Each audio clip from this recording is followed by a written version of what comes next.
ホラー話、なんかあるかの？今日も始めていくぞ。今回のラインナップはこんな感じだ。動物テーマだね。早速確認しよう。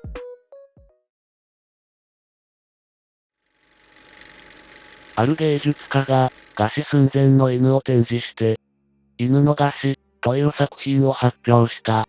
しかも、これはまだ最初の布石に過ぎず、私が表現しようとする芸術の準備段階だ。と宣言した。犬の餓死、という作品だけでもかなり非人道的なのに、それが準備段階に過ぎないという発言で、芸術家には非難が集中した。ネットで芸術家のブログは炎上し、自宅には反対するグループが抗議に押し寄せ、それらをマスコミが取り上げさらに盛り上がり、収拾がつかないほどに社会問題化した。それを受けて芸術家は新たなコメントを出した。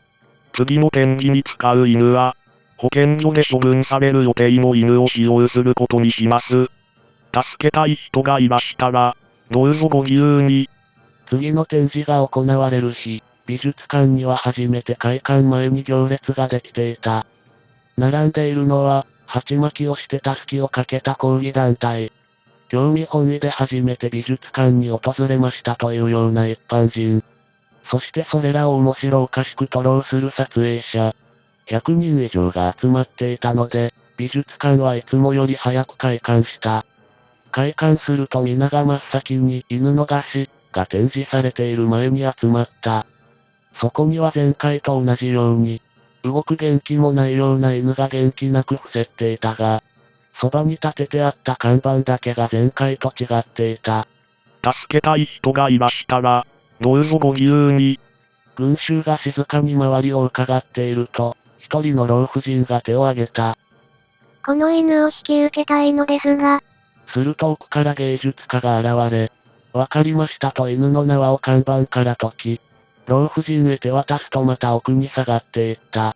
縄を受け取った老婦人がかがんで、もう大丈夫よ。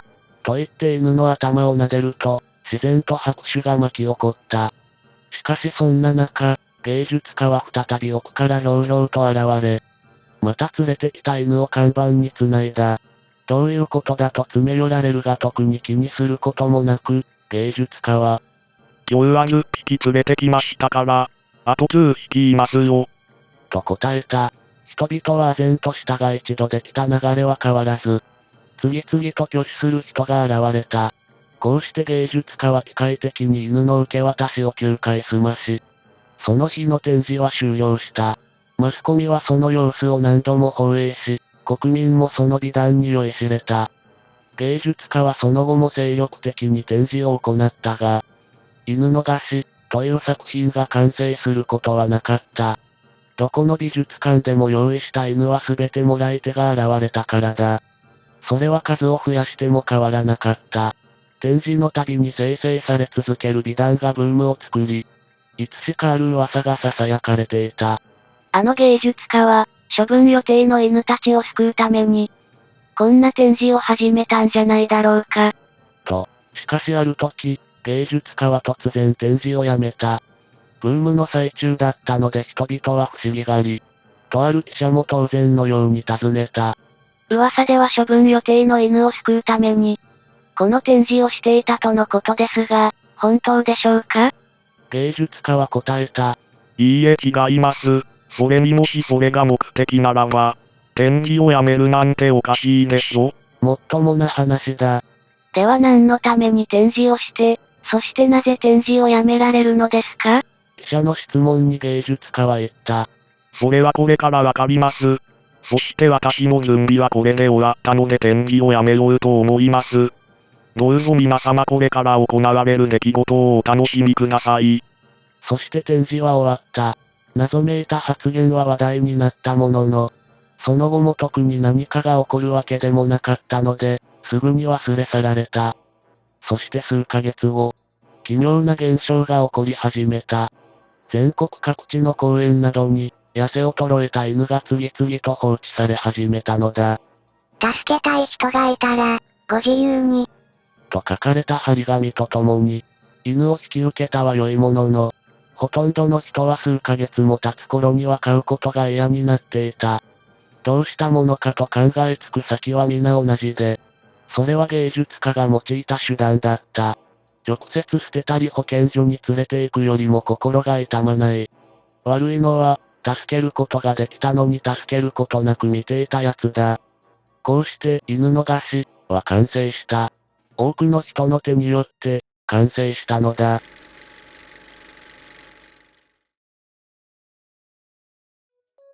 本当に最悪だよ。自分の身勝手な自己表現のために、ワンちゃんを展示するなんて、絶対に許せないよ。落ち着くんだ。まず、このストーリーは、表面上は、美談のブームを利用しただけの、人間の偽善を暴いた一コア話に見えるな。張り紙と一緒に痩せ細ったワンちゃんが、次々と捨てられ始めたの、本当に気持ちが悪いよ。展示に使われた何十匹もの処分予定の犬たちの、極限状態の恐怖と飢餓の念。あの空間に巨大な呪いのシステムを形成したんだ。自分が買うのが嫌になったからって、芸術家の真似をして罪悪感から逃げたのね。人間のエゴをより代にして、本物の呪詛が完成したんだ。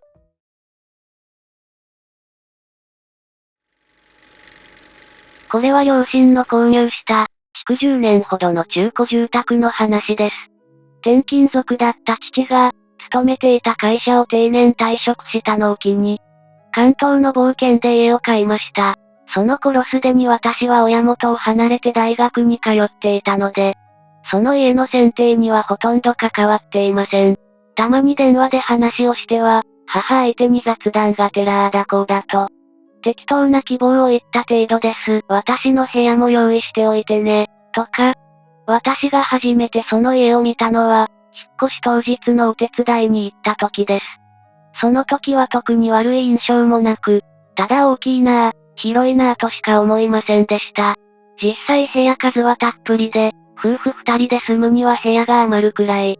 リビングも広く、中央には一辺30センチメートルほどの太い角柱が、ドーンとそびえていたのが印象的でした。見た目も綺麗で、大きな庭付き。母が1年かけて関東中の不動産屋を巡って、探し出したと自慢するだけあり、立派なものです。ちょうど大学が春休みの時期だったこともあり、お手伝いがてら1週間ほど新しい家に滞在したのですが、両親はずっと上機嫌でした。その後私は大学に戻り、それからしばらくは、特になんということもなく過ぎました。そして夏休みになってまた帰省したのですが、到着してすぐに異常を感じました。父も、母も、なんだか妙にやつれているのです。しかも、家の中が生臭い。両親は何でもないというのですが、どうもあまり眠れていない様子です。最初、私は欠陥住宅ではないかと疑いました。一見綺麗なようで、壁紙の裏はカビでびっしり。とかよく聞く話じゃないですか？ただ、私がいくら家の中の様子をあちこち探ってみても、そんな欠陥は見当たりません。壁も水回りも綺麗なものです。結局1週間ほどの滞在でははっきりしたことは何もわからず、私は一度不動産屋にも相談した方がいい、と忠告することしかできませんでした。それから2ヶ月後、母が倒れました。父から連絡をもらった私は、慌てて病院へ向かいます。幸いと言っていいかどうか、どうやら貧血の一種らしく、後遺症もなく治りそうだということで、そこはまず一安心。ただ数日ほど入院が必要とのことで、私も両親の家に泊まり込み、母がいない間の父の世話を行うことにしました。そして実家へ行ってみると、悪化していました。何かが腐ったような、前よりも強く強烈な匂いと、天井裏を走るネズミの足音。父は、田舎なんだからこんなものが。というのですが、私にはとても耐えられません。話を聞いてみるとずっと前からネズミはいて、うるさくなる時期もあればそうでない時期もある。最近は前よりうるさくなった、と不安な返答。渋る父に対し、私は、ネズミのいる家に帰ってきたら、母の病気が悪化するかも。と父をなんとか説得し、ネズミ駆除業者を呼ぶことを了承させました。翌日、4人組の駆除業者さんがやってきました。業者さんは、家に来るとすぐに、あれ？なんか臭いっすね。と言いつつ、屋根裏や床下などの点検を開始。どうも1階と2階の間の隙間にネズミの巣があったようで、じゃあそれを撤去してネズミを駆除すれば大丈夫なんだ、と思ったのですが、どうにもそれだけではない様子です。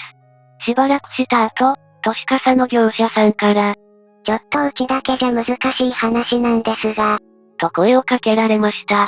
結論から書くと、原因はリビングに立つ角柱にありました。この柱は見た目は大きな角柱ですが、実際には中が中空になっており、しかも本来塞がれているはずのてっぺんが開いたまま、まるで天然の落とし穴のようになっていたのだそうです。後日、別の業者さんに角柱を解体してもらったところ、上から落ちて出られなくなったんでしょう。柱と1階の基礎の隙間から、大量のネズミの骨がごっそりと出てきました。穴に落ちて餓死したネズミの死体のすぐそばで、うちの両親はテレビを見たり食事をしたりしてたんですから、そりゃ体調だって悪くなろうというものです。その後は柱を取り替え、お坊さんまで呼んでネズミの供養も行いました。そして臭い匂いもなくなり、業者に頼んだネズミ駆除も効いたようで、元気になった両親は今でもその家に住んでいます。私は、これは稀な欠陥住宅の話だと思っています。ただ駆除業者さんが、いやー、割とよくありますよ。ちょっと古い家だと、屋根裏や家具の隙間なんか、ネズミの死体がゴロゴロしてますからね。と笑顔で言っていたのが逆に怖かったです。もう古い家には住めません。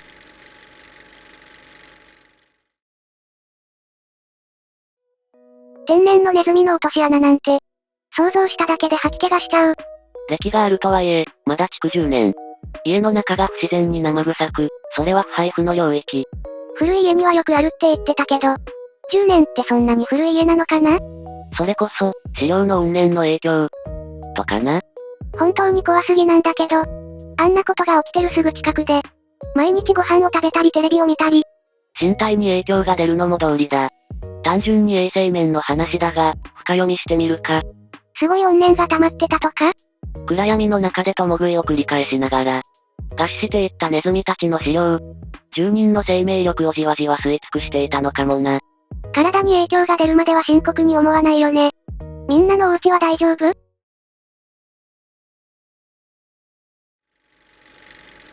私の親友は、中学生の頃いじめのようなものを受けていました。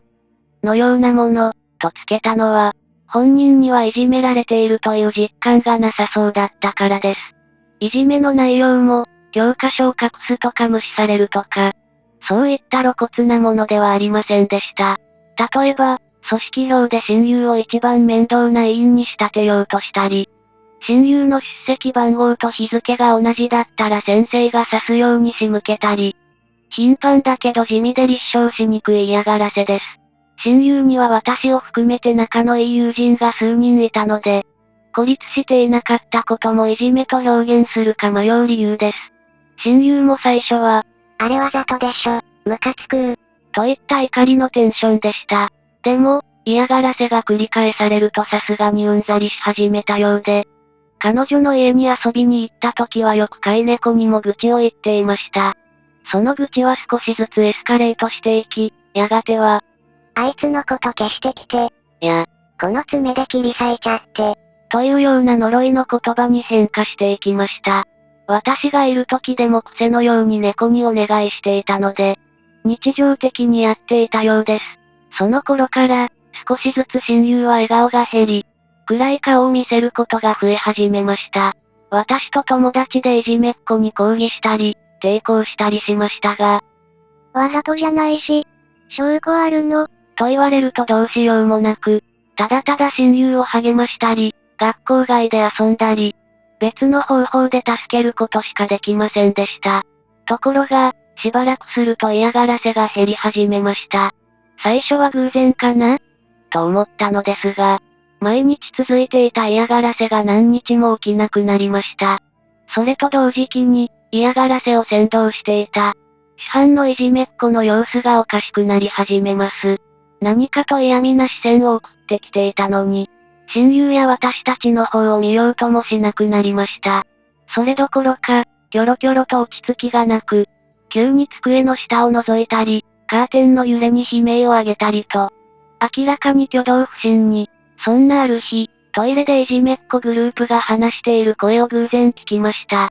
声が、隙間から見られてる、ガリガリ、音が、爪が、うなり声が、断片的にそんな単語が聞こえてきました。いじめっ子の声です。どうやら幻聴幻覚に悩まされているようです。この話を親友にしたら、うちの猫がやってくれてるのかなぁ、と心底嬉しそうにしていました。何かしたのかと聞きましたが、そんな霊能力ないって、天罰、と笑っており、本人にも特に変化はないので、本当に何もしていなさそうです。私はほっとしました。元気を取り戻す親友とは対照に、いじめっ子の異常な行動は日に日にエスカレートしていきました。急に頭をガシガシと両手でかきむしったり、両耳に手を当てて、あー、と言い続けたり、体育の授業中にバドミントンのラケットで、床を叩きまくり始めた時は、数人の先生が駆けつけていました。やがていじめっ子は休むことが増え、来ても何かしら変な行動をして保健室からの帰宅コースが定番に。いじめっ子グループのメンバーは、言われるがままに協力していただけのようで、先導者がいなくなると無害になりました。旧いじめっ子グループの一人に話を聞いてみたところ、いじめっ子は幽霊が出てくると言っているようでした。ふとした時に何かの声が聞こえたり、影が横切ったりするそうです。夜寝ていると頭の周りでガリガリと壁を引っかく音とうなり声がして、目を開けるとベッドや本棚、かけてある服やバッグなどの、あらゆる隙間から何かが自分を見ているとのこと。結局、そのままいじめっ子は卒業まで、登校してくることはありませんでした。親友の飼い猫は、親友が卒業するのを見守ったかのように、体調を崩し、などということもなく、彼女が無事に大学生になった今もピンピンしています。姿が変わっても私のことをちゃんと覚えているようで、目が合うとにゃーんと可愛い声で泣いてくれます。親友の中で、飼い猫は自分の学生時代を救ってくれたヒーローです。そんな大切な猫と家族に囲まれ、最近は彼氏もできたみたいで親友はとても幸せそうです。私のことも忘れないでいてくれて、毎月必ず会いに来てくれます。だから、いいんです。私がいじめっ子を呪い、その代償で死んだことに親友が気づいていなくても。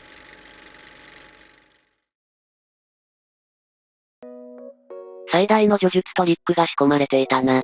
どういうこと？語り手は、救われた側の親友自身だ。ちょっと待って。親友が亡くなった彼女になりきって書いたってこと？そうだ。最後の種明かしで、もう一度見返したくなる。彼女が自分のために何をしたか、そして代償に何を失ったか、すべて理解していたんだ。そんなの、本当の意味で幸せって言えるの？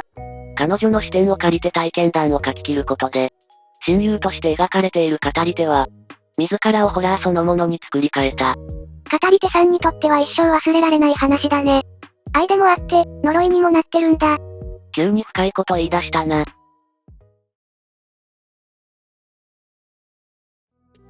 霊的な姿が見えなくても、動物への虐待、動物の死骸が放つ陰の気、そして人間が放つ強烈な呪詛の念は、確実に物理的な現実を破壊する。幽霊が目の前に出てこなくても、安全な場所とは限らないんだね。帰ったらアメちゃんを抱きしめなきゃ。守ってもらえるよう、よくお願いしておくんだな。ほんとだね。大事にしなくちゃ。人と動物のつながりは今回の話みたいな。悲しいものばっかりじゃないよ。そうだったらいいな。